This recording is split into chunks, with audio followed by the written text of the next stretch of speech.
Hare Krishna, muy buenos días. Nama Om Vishnupadaya Krishna Preshaya Bhutale Srimate Bhaktivedanta Swaminiti Namine Namaste Saraswate Deve Gauravani Pracharine Nirvisesa Sunyavadi Pashatya Deshatarine Shaya Sri Krishna Chaitanya Prabhu Nityananda Triyabdvaita Gadavdara Rivasadi Gaura Bhaktavrinda. Hare Krishna, Krishna Krishna, Hare Hare, Hare Rama, Rama Rama, Hare Hare. Hare Krishna reiterados, vamos a continuar con la maravillosa oportunidad de poder leer y reflexionar un poco sobre algunos de los textos del siempre radiante Srimad Bhagavatam. En el día de ayer estaba ocurriendo algo emocionante. El Señor Krishna estaba entrando a su ciudad de Dwarka y sus pobladores, que estaban ansiosos porque ya el Señor se estableciera otra vez allí, comenzaron a correr hacia su encuentro y todos llevaban diversos tipos de obsequios que le ofrecían con amor, junto a diferentes palabras muy llenas también de sentimiento extático por aquel que era el único objeto amoroso en su vida. Entonces el texto de ayer, el último texto de ayer decía: los ciudadanos llegaron ante el Señor con sus respectivos obsequios y se los ofrecieron al plenamente satisfecho y autosuficiente, quien incesantemente y mediante su propia potencia les provee de todo a los demás. Esos obsequios eran como ofrecerle una lámpara al sol. Aún así, para recibir al Señor, los ciudadanos comenzaron a hablar con un lenguaje extático, tal como los pupilos le dan la bienvenida a su tutor y padre. En el día de hoy comenzamos el texto 6, que dice: los ciudadanos dijeron: oh Señor, tú eres adorado por todos los semidioses, tales como Brahma, los 4 sanas e incluso el Rey del Cielo. Tú eres el reposo final de aquellos que verdaderamente están aspirando a alcanzar el máximo beneficio de la vida. Tú eres el trascendental Señor Supremo y el ineludible factor tiempo no puede ejercer su influencia sobre ti. En el día de ayer habíamos también reflexionado un hecho, o sea, estos habitantes de Dwarka estaban en el mismo sentimiento que aquellas damas en Hastinapur. La diferencia es que las damas estaban sumergidas en el sentimiento porque el Señor partía de Hastinapur, pero esos habitantes llevaban ya lejos del Señor mucho tiempo y ahora lo estaban recibiendo. El punto es que en ambos casos había un sentimiento amoroso puro por el Señor Supremo.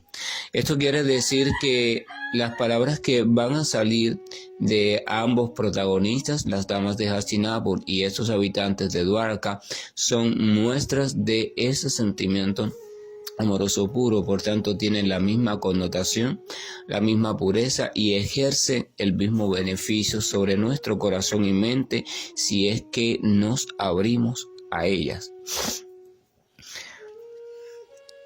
Esto significa que volvemos a estar teniendo otra gran oportunidad de tomar algún fragmento de estas palabras y dejar que se vaya colando lo más profundo de nuestra existencia y reflexionar sobre ella y permitir que cruce sobre la mente, sobre el intelecto, sobre la memoria, las doctrinas, la filosofía, las críticas, etcétera, etcétera, y llegue a lo más genuino de la entidad viviente, o sea, el ser, la conciencia tranquila, y allí comiencen a hacer su papel purificador.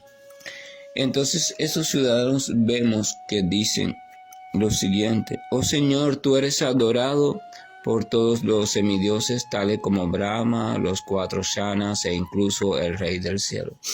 Lo primero que le dicen es decirle: oh Krishna, absolutamente toda criatura, incluyendo a las grandes divinidades, o sea, grandes criaturas muy poderosas, las criaturas más poderosas del mundo material, conocidas como los devas o semidioses, de los cuales se encargan de la administración de los fenómenos en este universo para que todo se mantenga organizado. Ellos son trabajadores tuyos, son administradores tuyos, Señor. Nosotros los vemos como criaturas muy poderosas, pero no son más que obreros del Señor, que están ocupando un determinado cargo, que en nivel jerárquico, en cuanto a cargo o trabajo, tienen más responsabilidad que el que ocupamos nosotros como criaturas comunes. Dice que incluso esas grandes criaturas que son también tan adoradas y respetadas por tantas personas en este mundo, dice que aún esas grandes criaturas, dice que adoran a Krishna, adoran a la suprema personalidad de Dios. A veces también no es menos cierto que estas criaturas, al estar metidas en su propio poderío, en su propio papel como controladores de diferentes situaciones en este mundo, a veces debido a ello, también ellos se olvidan del Señor Supremo. Y entonces el Señor Supremo cada cierto tiempo tiene que, por decirlo de alguna manera, removerles la existencia para que recuerden: hey, espérate un momento, que yo no soy el Supremo. Tengo un cargo, una responsabilidad muy elevada, una capacidad elevada, pero aún así no es mía. Esta me la ha dado alguien.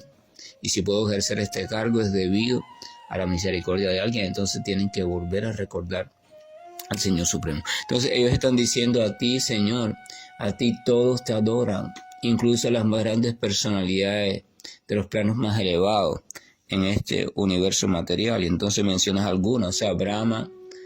Vamos a recordar a Brahma como la primera criatura viviente que aparece en el universo material, y por tanto se vuelve la responsable de velar por el diseño del universo material para que pueda continuar con toda la cuestión que hay planeada para él. Entonces es, por decirlo así, a simple vista, Brahma ejerce el papel del creador. Él no es la fuente original real, pero es el personaje que hace de creador. Entonces dice que tal como Brahma, los cuatro sanas, o sea, los Kumaras también, e incluso el rey del cielo. El rey del cielo se refiere a Indra. Desde el cielo, es el cielo material, no el cielo espiritual, rey del cielo material. O sea, aquella autoridad que está encargada de todos los procesos vinculados a los ciclos del agua, a la lluvia, etcétera, etcétera. Y entonces dice que incluso ese también te ofrece reverencias y adoración. Tú eres el reposo final de aquellos que verdaderamente están aspirando a alcanzar el máximo beneficio de la vida. Hay muchas personas inteligentes en el universo que, debido a su evolución, han llegado a un punto donde están completamente determinadas a alcanzar el logro máximo de la vida.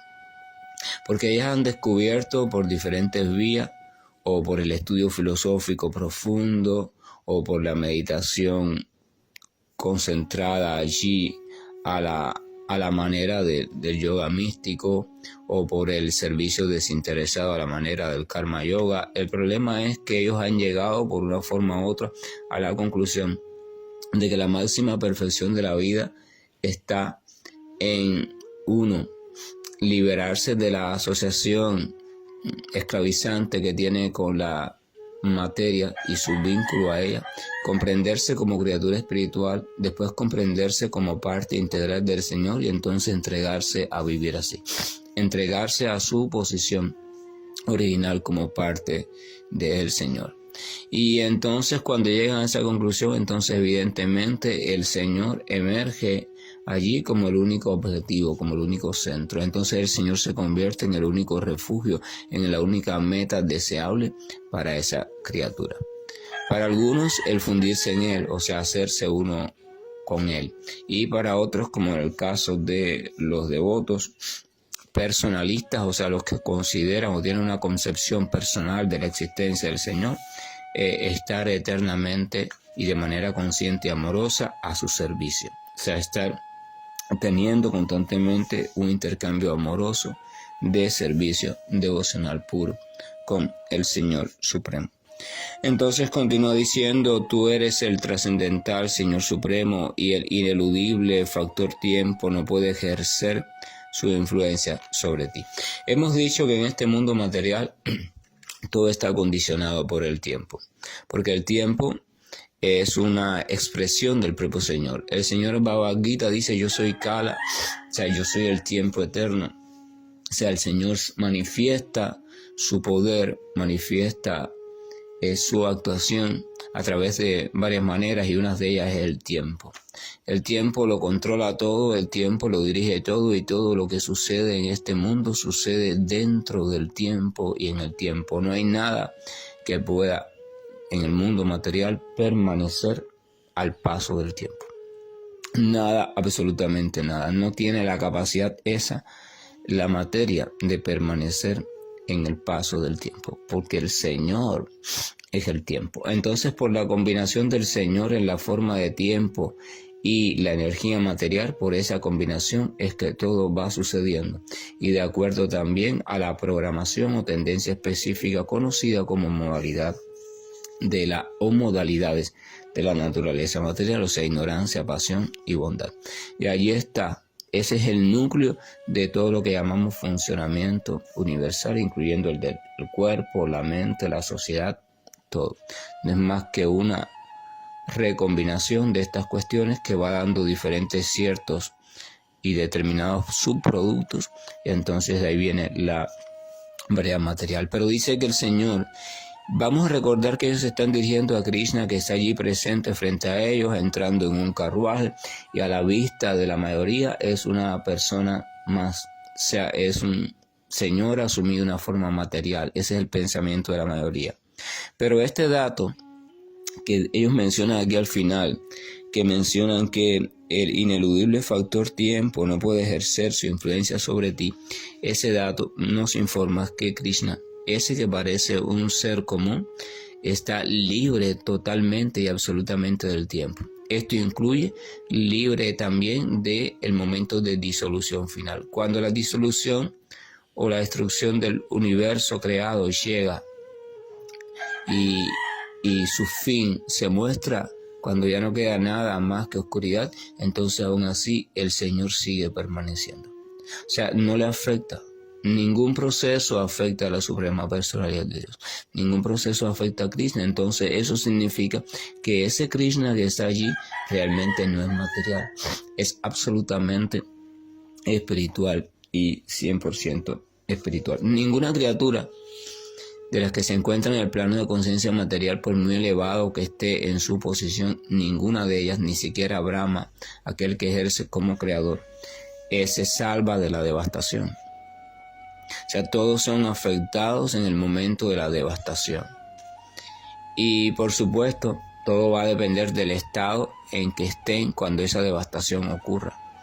Porque en ese estado es en el estado en que van a continuar después. Si están todavía en un estado identificado con ciertos pendientes del mundo material relacionados a la existencia material, entonces quedarán así, quedarán en un estado de no conciencia hasta que la próxima creación emerja, y llegado su momento ellos puedan volver a despertar y continuar con sus pendientes. Pero si cuando la devastación llega, la criatura está absorta completamente en el Señor Supremo y en una relación de servicio puro, devocional hacia Él, entonces la devastación sucede, pero ella sigue con su actividad, porque ella durante su vida material ha desarrollado su conciencia espiritual.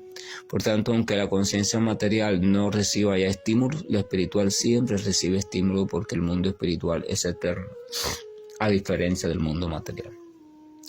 Es tan importante este hecho que las personas serias en este asunto de la espiritualización deberían meditar en él día y noche.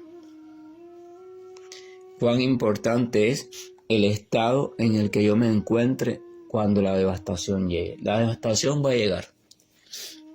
De una manera u otra, las condiciones en el mundo material se van a poner insostenibles.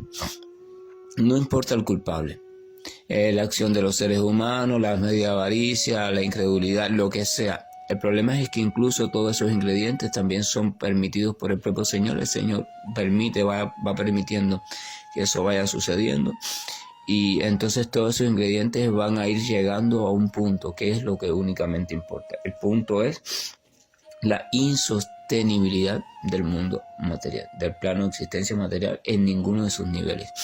Va a llegar un momento, en alguna época, en algún instante de la historia evolutiva de este universo, que todo se va a volver insostenible para cualquier criatura. Ninguna criatura.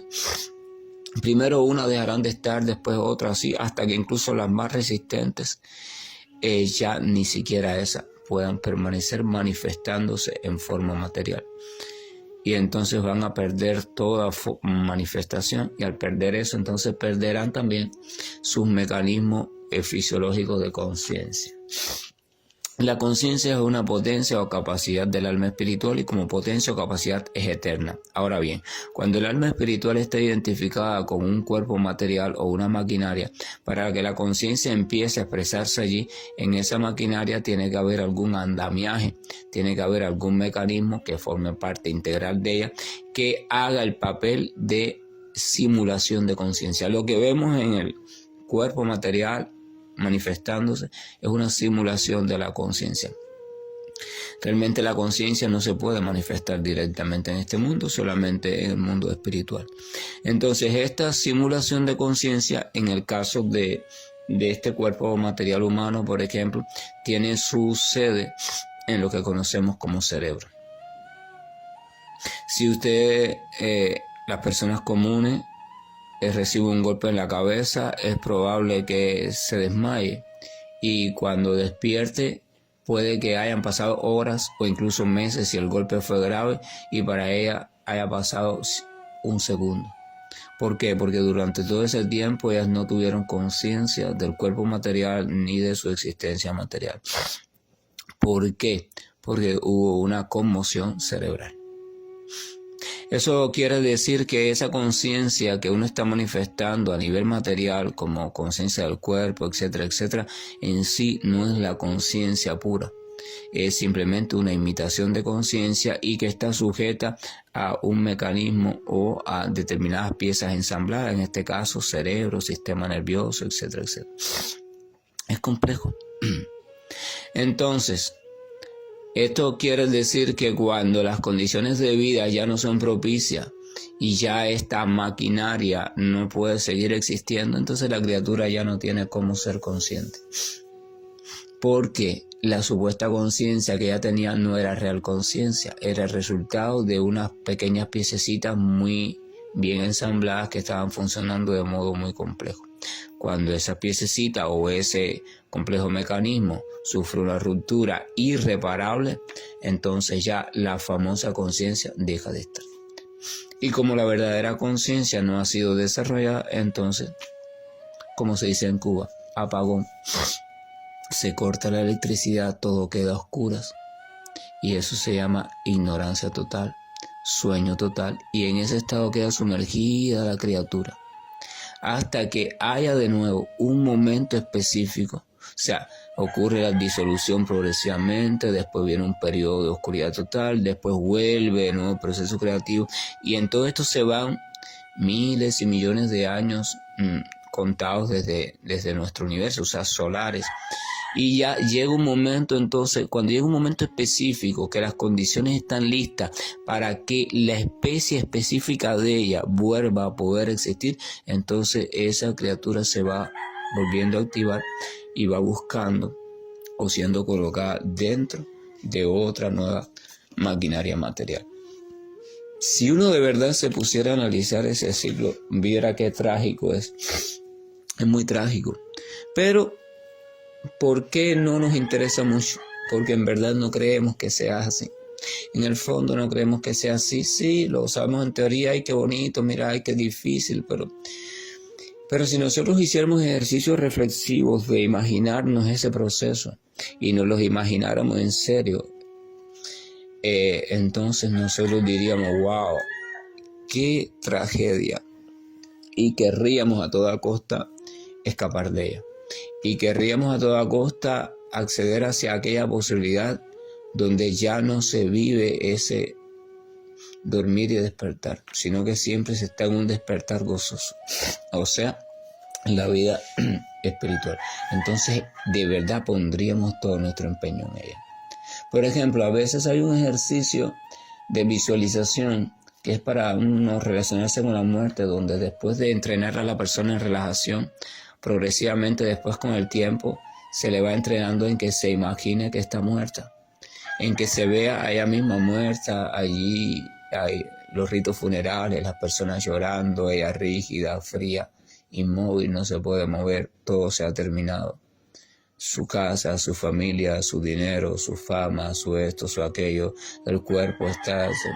Y se le va guiando por un proceso, ¿no? Donde después el cuerpo es sepultado, se va degradando, se pudre, etcétera, etcétera. Si la persona vive de verdad su visualización de forma real, de forma así, lo más cierta, vivenciada posible, entonces el impacto es tan grande que la persona llega a una conclusión, la conclusión de que la cuestión de la muerte es una cosa desastrosa, muy lamentable si uno tiene que pasarla de esa manera. Entonces la criatura se pregunta, bueno, ¿hay alguna opción para yo no tener que pasar por ese lamentable estado? Y descubre que sí, hay una opción. La opción es esta: durante tu vida dedícate a despertar tu conciencia espiritual o conciencia trascendental, que es independiente del cuerpo material, de tal manera que cuando el momento de ruptura o de aparcamiento del cuerpo material llegue, entonces eso no tenga nada que ver contigo, ¿ya? La maquinaria dejó de funcionar, pero tú sigues funcionando porque ya te has dedicado a ir diseñando, ir construyendo, ir despertando, ir estimulando otra maquinaria, la maquinaria espiritual. Pero esta maquinaria no se puede diseñar, ni estimular, ni poner a funcionar si seguimos empeñados en nuestros propios propósitos materiales, detrás de las ilusorias cuestiones que hemos construido en este mundo. Es una maquinaria que solamente se va diseñando y poniendo a funcionar cuando empezamos a dedicar algo de nuestro tiempo de manera consciente a algo que no pertenezca a este mundo. Cuando hablo de que no pertenezca a este mundo, esto es importante porque a veces las personas piensan, por ejemplo, que la relación con formas sutiles de vida, en Cuba le podrían llamar muertos, fantasmas, espíritu, qué sé yo, no sé cuántas palabras, no sé, hay gente de otra dimensión, qué sé yo.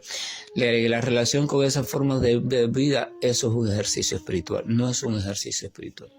Es simplemente un ejercicio de relación con otros niveles de existencia, pero que se encuentran subyugados dentro del mundo material.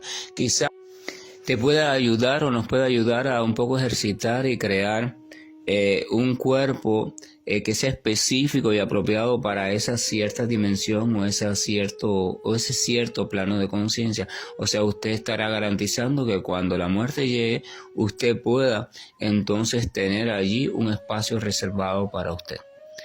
O quizás también le puede ayudar a acondicionar su vida actual o su propio cuerpo de tal manera para que esa otra entidad viviente se relacione y se vincule tanto a su existencia que a través de su propia existencia, o sea, de la suya, se pueda manifestar.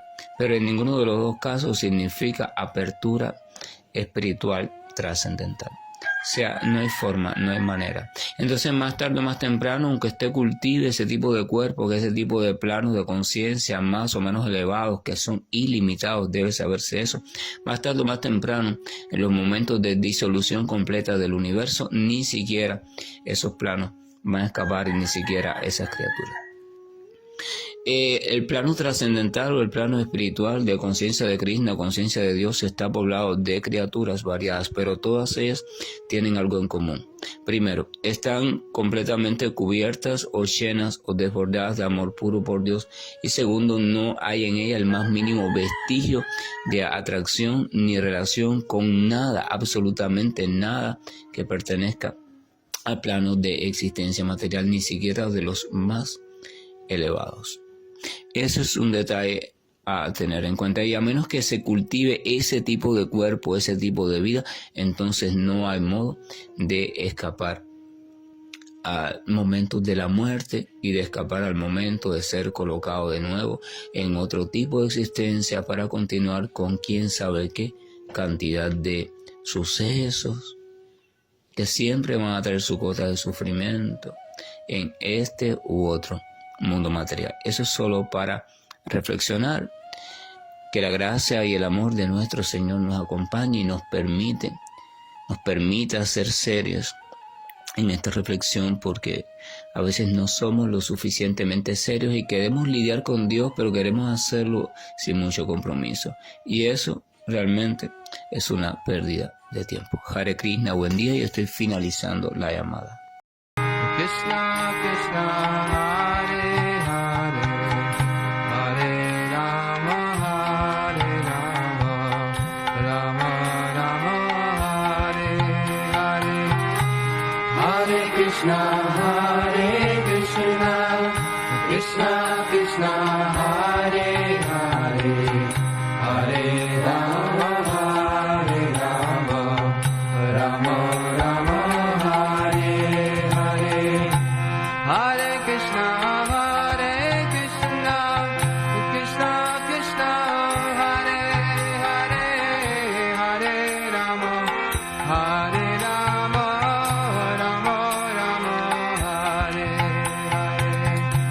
Hare Krishna, Krishna Krishna, Hare Hare, Hare Rama, Rama Rama, Hare Hare. Hare Krishna, Krishna Krishna, Hare Hare, Hare Rama, Rama Rama, Hare Hare. Hare Krishna, Krishna Krishna, Hare Hare, Hare Rama, Rama Rama, Hare Hare. Hare Krishna, Krishna Krishna, Hare Hare, Hare Rama, Rama Rama, Hare Hare. Hare Krishna,